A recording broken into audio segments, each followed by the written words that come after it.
Alright, so we're going to go over some squat tips. And I guess the number one tip that I want people to do, especially when they squat, is number one, find a bar with the middle knurling.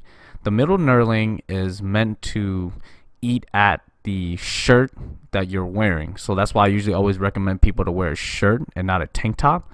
Because what happens if you have a bar without a middle knurling, or let's say perhaps you do have a bar with a middle knurling and you start sweating, the bar is only going to slip down your skin.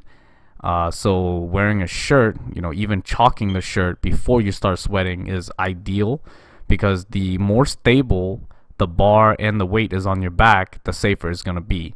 Now, if you have any other reasons or you kind of know more of what you're doing, then feel free to do whatever you want. But as we continue, always find the middle knurling. Wear a shirt, bring multiple shirts to a gym, do whatever you got to do to be safe, but I usually recommend a t-shirt or bring multiple shirts. So what I'm doing here is I'm gonna measure the ring, take a look at the ring, and I'm gonna put my hands or my pinky where the rings are at. Now everybody's gonna be a little different, so I always recommend people to find your preference. Mine is pinky to the ring. Now you notice here there's gonna be a high bar position where the bar is gonna be a little bit higher than normal. Now the reason why some people would want to try high bar is just for comfort. But for some people, high bar positioning might be better if you're doing an Olympic style squat where you're going to try to squat as deep as you possibly can. And at the same time, a high bar squat is going to work more on your quads. So if you're more looking to build strength or build not build strength but build muscle on your quads, then high bar will probably be best. But for, let's say, powerlifters, this might not be super ideal, but again, everybody's a little different, so you want to mess around with it. So the next style that I'm going to show you is kind of more the style that I utilize, which is kind of a mid bar.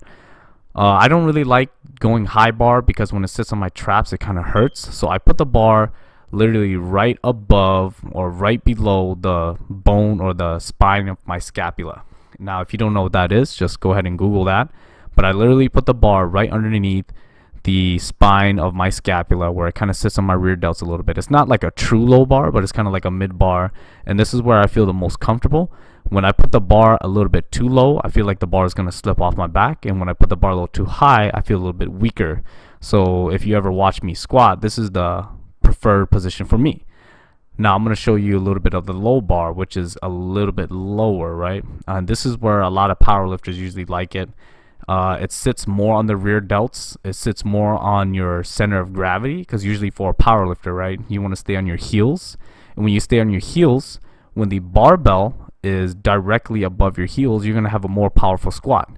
But for myself, I just feel like I lose a lot of my balance, especially when I lock out and the weights are getting really heavy and I feel like the weights are going to slip off my back. So this doesn't really feel too comfortable for me. So I prefer the mid bar, and again, everybody should have their own preference. Kind of mess around with which style you like. So I'm gonna go over a little bit on the hand positioning. So if you notice, I have thumbs around the bar. Some people like this. I used to squat like this, but one of the problems that I noticed with my thumbs around the bar is I develop a lot of elbow pain. So if you're like a tennis player or like a golfer, you'll notice like you have a lot of elbow pain after you squat a lot. And if you start having problems like that, then you might want to start thinking about switching up the style, because when you have thumbs around, you grip the bar harder. And this is the preferred style that I utilize nowadays, where I put my thumbs around the bar, and you're going to see there's going to be a lot less tension around my elbows. And the reason why I prefer this over the grip is because, again, I have less pressure on my elbows. Now, when you have thumbs around, you're going to get a better grip and you're going to be a lot stronger. You're going to be able to push the bar up more.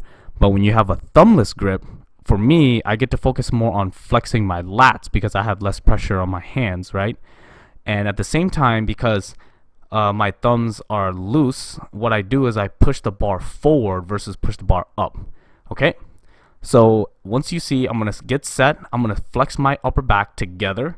Once it's nice and tight, I get up and then I set myself to squat. Now what you're going to see here is a variation of a squat. It's called a pin squat. And what I'm actually doing is focusing on the weakness of my squat.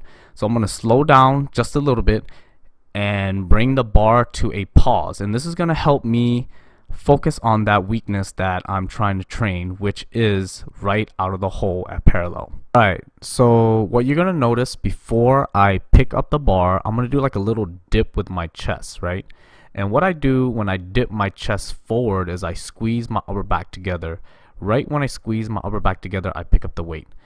Now I'm going to show you a couple of different stances on squats. This is kind of a narrow squat. It's going to be kind of in between my shoulder width.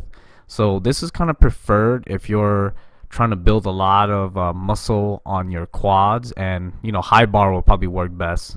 But I usually recommend people do this stance, right? It's kind of like in the middle.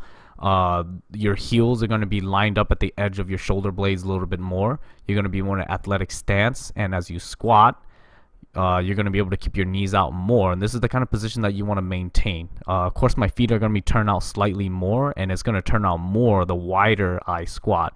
This is an extremely wide squat, and I don't normally recommend people do this because it puts a lot of pressure on your hips, but hey, if you like it, then you like it, right? But if you notice, I'm going to squat down, and just look how much pressure there is going to be on my hips, right? I usually tell people that the medium stance is the best, just for the simple fact that if you want to go closer, you can, or if you want to go wider, you can. If you go too close, then you're going to have the medium stance and the wider stance to mess with, and vice versa. Alright, so this next tip is going to be the most crucial. Now what I want you to notice as I squat is I'm going to form pretty much a right triangle with my leg, my upper back, and the bar path, right? So as you see, when I squat all the way down, you're going to see a triangle form between my body. And if you cannot maintain this triangle, you're putting too much weight on, and you need to work on your technique, you need to work on your mobility, or honestly, don't even squat with a barbell. You could do other forms of squat, like just literally your body weight squat or other types of squats. But if you cannot maintain this form, then it's already too heavy for you, or you need to again, work on different variations of a squat, such as like a bodyweight squat, or like a kettlebell squat, or a dumbbell squat, and slowly work your way into being able to utilize the barbell as your main form of squat if you're trying to get the most powerful.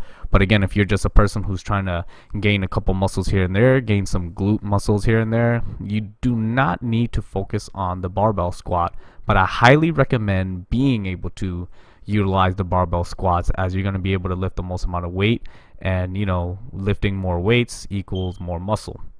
So just keep that in mind when you're learning how to squat. If you physically can't utilize the barbell, then it will be counterproductive, and you want to take a step back and learn how to squat with just your body.